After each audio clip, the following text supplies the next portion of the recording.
तो आज मैं फिर से आ गया हूँ आप सबको इंटरटेनमेंट करने के लिए नया टॉपिक के साथ। आज का नया टॉपिक है समय शब्दावली क्या होती है। सारी जानकारी मैं एक वीडियो के माध्यम से दूंगा। आखिर एडी क्या होता है, बीसी क्या होता है, ये सारी जानकारी मैं एक वीडियो के माध्यम से दूंगा।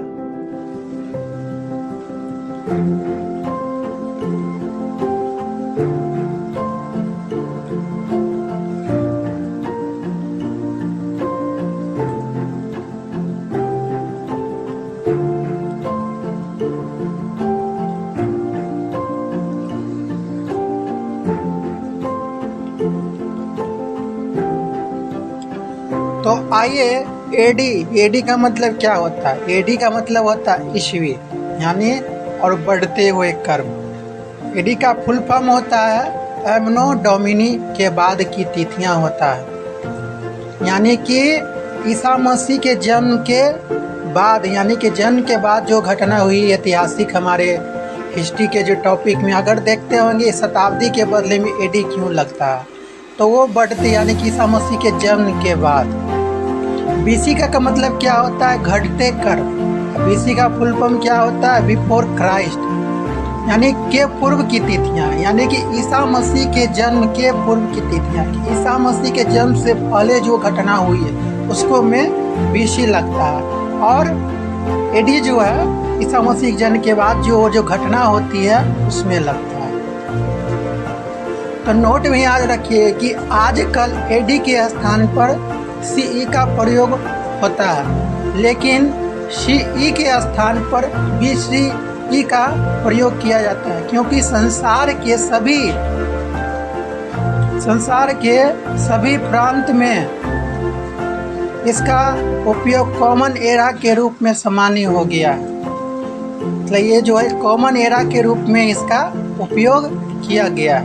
नोट 2, आपने कभी कभी देखा होगा कि अंग्रेजी के बीपी अक्षरों का प्रयोग, जिसका अर्थ होता है बिफोर प्रेजेंट, यानी कि प्रेजेंट से पहले, बिफोर प्रेजेंट से पहले, और बिफोर आफ्टर का मतलब प्रेजेंट के बाद। तो यानी बीपी अक्षर का भी प्रयोग होता है, अति अर्थमान, यानी कि वर्तमान समय से पहले इसका प्रयोग होता है, जो मैंने इसमें लिख दिया है। अब जानिए ईसा मसीह के बारे में आपसे कुछ शेयर कर देता हूँ। ईसा मसीह का जन्म 25 दिसंबर को हुआ था, जो क्रिसमस के रूप में मनाया जाता है। क्रिसमस के रूप में मनाया जाता है। इजराइल के जेरूशलम बेथलेहम में ईसा मसीह का जन्म हुआ था। इजराइल के जेरूशलम बेथलेहम में ईसा मसीह का जन्म हुआ था, ये याद रखिएगा।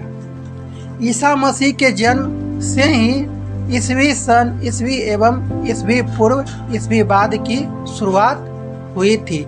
जो एडी और बीसी जो मैंने बताया था, ये ईसा मसीह के जन्म से बाद ही हिस्ट्री में प्रयोग किया गया है। आगे आइए, अब ईसा मसीह के बारे में व्यक्तिगत उसके पारिवारिक के घटना, पारिवारिक सदस्य के बारे में आपसे शेयर कर रहा हूँ। मेरी उसकी माता का नाम था तथा जोसेफ पिता का नाम था। इसने प्रारंभ के 30 वर्ष बढ़ई के रूप में जीवन बेथलेहम नाजरेथ में बिताया था। रोमन गवर्नर पॉन्टियस ने ईसा मसीह जीसस, जिसे अंग्रेजी में जेसस को 33 ईसा में फांसी यानी कैपिटल पनिशमेंट की सजा दी थी। एंडर्स एवं बीटर ईसा मसीह के प्रमुख शिष्य थे, ये याद रखिएगा। एंडर्स एवं बीटर्स ईसा मसीह के प्रमुख शिष्य। पल्लव शासक गोंडो फर्निज के शासन काल में प्रथम ईसाई धर्म प्रचारक करने सेम ईसाई धर्म का प्रचार करने सेंट थॉमस भारत आया था। इसकी हत्या मद्रास मयालपुर में कर दी गई थी। इसकी हत्या कहाँ कर दी गई थी? मद्रास के एक मयालपुर जगह है, वहाँ पे इसकी हत्या कर दी गई थी। ईसाई का प्रमुख केंद्र वेटिकन सिटी को मनाया जाता है। ईसाई के प्रमुख केंद्र वेटिकन सिटी को माना जाता है। वहीं यहाँ पे वेटिकन सिटी में ही गिरजाघर है। 25 दिसंबर 4 से 6 ईसा पूर्व में इसका जन्म हुआ था। 25 दिसंबर 400 से ईसा पूर्व में इजराइल शहर में इसका जन्म हुआ था।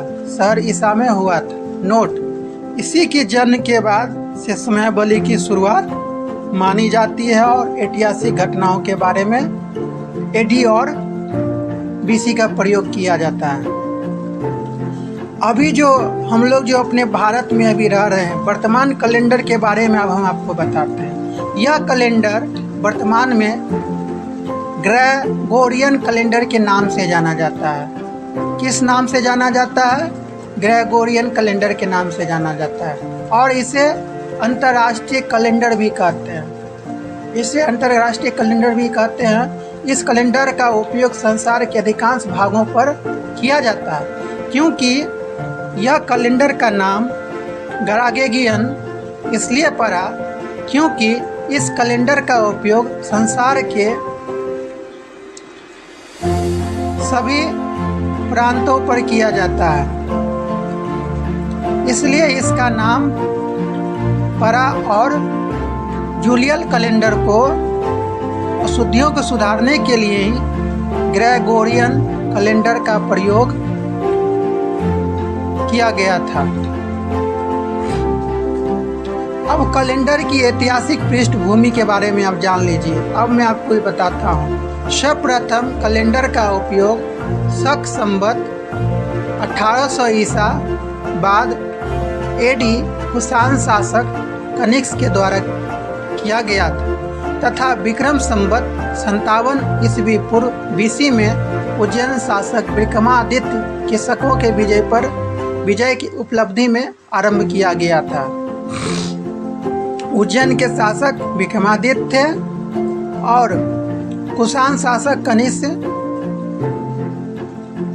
78 ईसा पूर्व में, यानी कि एडी में, यानी बड़े कहने का तात्पर्य ये है हमारा कि ईसा मसीह के जन्म के बाद कुषाण शासक और बीस मतलब पहले, बिफोर क्राइस्ट यानी पहले विक्रम संवत जो 57 ईसा पूर्व में हुआ था, यानी कि पूर्व से। अब मैं बात करता हूँ। भारत सरकार 22 मार्च 1957 को इस कैलेंडर को राष्ट्रीय पंचांग के रूप में अपनाया था और 22 मार्च 1957 से ही हमारे देश में कैलेंडर को मान्यता मिली।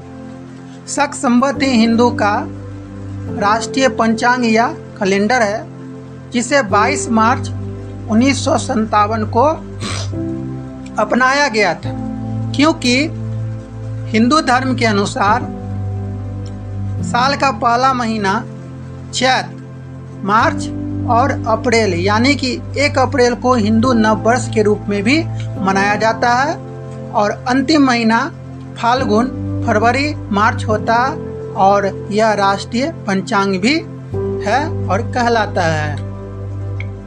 कैलेंडर के बारे में कुछ प्रमुख जानकारी जो ग्रेगोरियन के बारे में बताते हैं। ग्रेगोरियन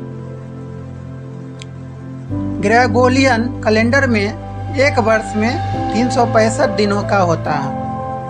365 दिनों को अधिवर्ष कहा जाता है, क्योंकि अधिवर्ष को ही लीप वर्ष कहा जाता है। इसके पीछे भी साइंटिफिक नोटेशन, साइंटिफिक रीजन अब मैं बता देता हूँ कि लीप वर्ष क्यों होता है। लीप वर्ष कहने का तात्पर्य यह है कि एक दिन बढ़ जाता है कि 3 साल में ना हमारी पृथ्वी 23 घंटा 59 मिनट ही घूर्णन करता है और वही एक जो है 3 साल में 6 घंटा होता है और जो 24 घंटा पूरा करता है। इसलिए एक दिन बढ़ जाने के कारण फरवरी माह में हर लीप ईयर को एक दिन बढ़ जाता है, 29 दिन होता है। और ऐसे जनरल जो 3 साल होता है उसमें 28 दिन का होता है। अब बात करते हैं इटली के डॉक्टर एलोयसियस लिलियस के द्वारा प्रस्तावित किया गया था कि इस कैलेंडर की घोषणा 24 फरवरी 1582 में पोप गेफ्री 13 ने की थी। जूलियस सीजर द्वारा बनाए गए कैलेंडर को उसमें अशुद्धियों को सुधारने के लिए ग्रेगोरियन कैलेंडर का उपयोग किया गया था। अब बात करते हैं कौन से वर्ष कैलेंडर का कैसे कैसे निर्माण हुआ उसकी जानकारी। अब हम ईसा मसीह के जन्म से पहले के बात बताते हैं। 1542 एडी ग्रेगोरियन कैलेंडर, इसके निर्माणकर्ता पोप गेरी थे। 622 एडी हिजरी संवत जो इस्लाम का उत्पत्ति है। 78 एडी में शक संवत जो कुषाण शासक कनिष्क के द्वारा किया गया था।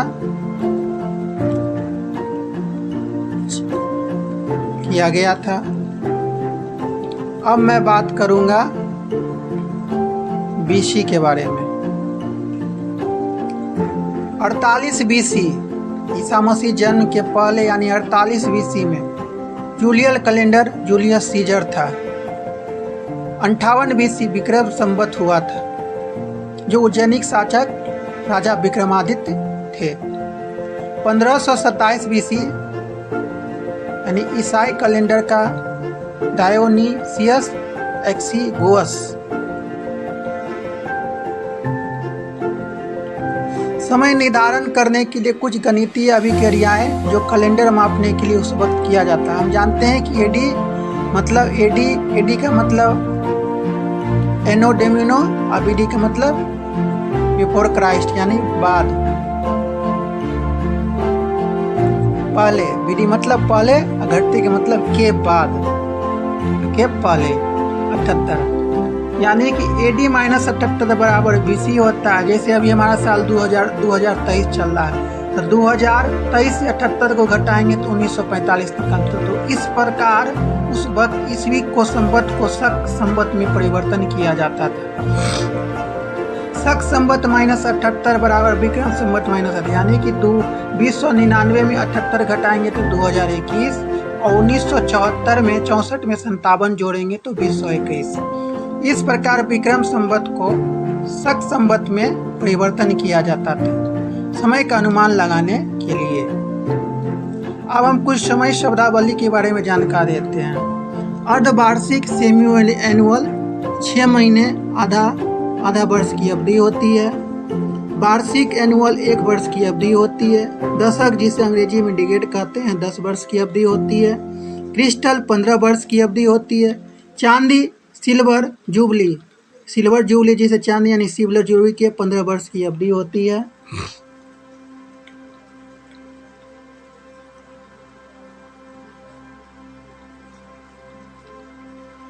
रूबी जुबली 50 वर्ष की अवधि होती है। पूर्वार्ध यानी फर्स्ट ऑफ सदी का प्रथम 50 वर्ष यानी कि 1 से 50 वर्ष तक का होता है। उत्तरार्ध सेकेंड हाफ सदी का द्वितीय यानी 50 वर्ष 51 से 100 वर्ष की अवधि। गोल्डन जुबली स्वर्ण जयंती माना जाता है जो 50 वर्ष की अवधि होती है। नीलम जयंती जिसे सफायर जुबली यानी 65 वर्ष की अवधि होती है। प्लेटियम जुबली 70 वर्ष की अवधि होती है।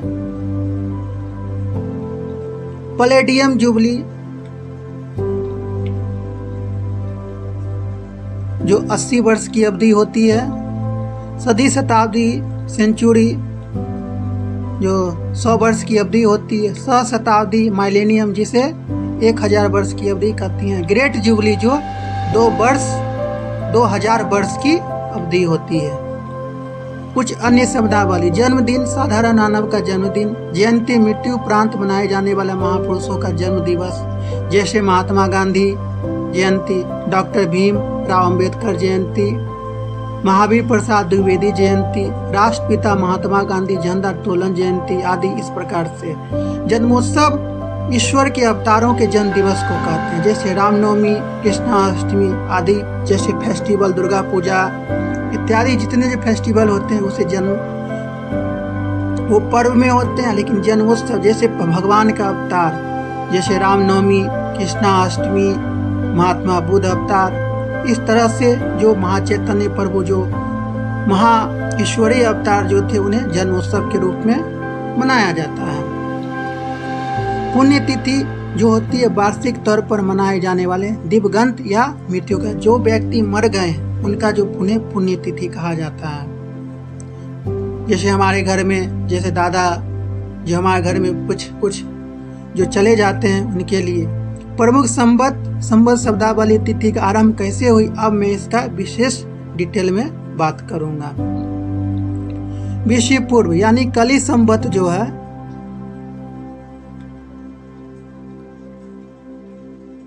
3102 BC महाभारत युद्ध व राजा परीक्षित के जन्म से आरंभ।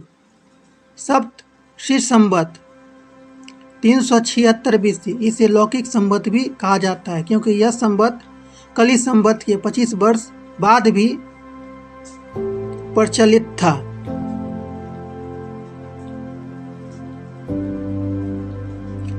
था और यह कश्मीर घाटी में था।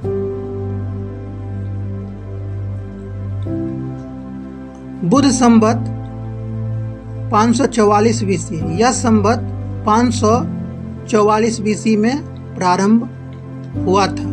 महात्मा बुद्ध के निर्माण का वास्तविक स्थिति 486 BC थी, यानी कि महात्मा का जो असली मतलब परिवार का बौद्ध धर्म में निर्माण का मतलब होता है मृत्यु को प्राप्त कर लेना का असली 486 BC थी।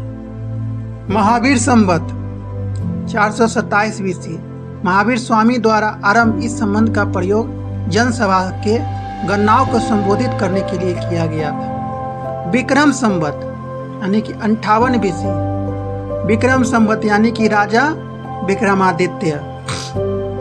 उज्जैन वासियों ने शकों के विजय प्राप्त करने के उपरांत यह संवत को चलाया था। अब घटते कर्म में बात करते थे, पीछे था बढ़ते कर्म में, अब हम घटते कर्म में बात करते हैं। शक संवत 78 AD, यह भारत का राष्ट्रीय संबंध। यह संवत की शुरुआत कुषाण राजा कनिष्क के द्वारा आरंभ किया गया था। कलचुरी तैकुट संवत 448 AD, यह संवाद छेदी के कलचुरियों के आभारी होने के बाद यह संवत को लागू किया गया था। कलचुरी के आभारी होने पर कलचुरी को तैकुट भी कहा जाता है। गुप्त संवत 319 AD, यह गुप्त बनती है अष्टादशा चंद्रगुप्त प्रथम द्वारा चलाया गया था, यानी हमारे महान धनानंद को परास्त करने वाला चंद्रगुप्त मौर्य, जिसे गुप्त वंश भी कहा जाता है। हर्ष संवत 606, यह संवाद कन्नौज शासक हर्षवर्धन के द्वारा राज्यारोहण के समय लागू किया गया था। हिजरी संवत 623 AD, जिस वाई से हिजरी संवत का प्रारंभ हुआ था। यह संवाद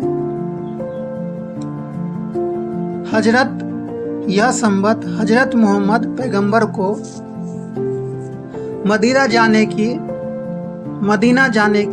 मक्का मदीना जाने की स्मृति में लागू किया गया था। बढ़ते कर्म, अब देखिए घटते कर्म में हम बात करते हैं।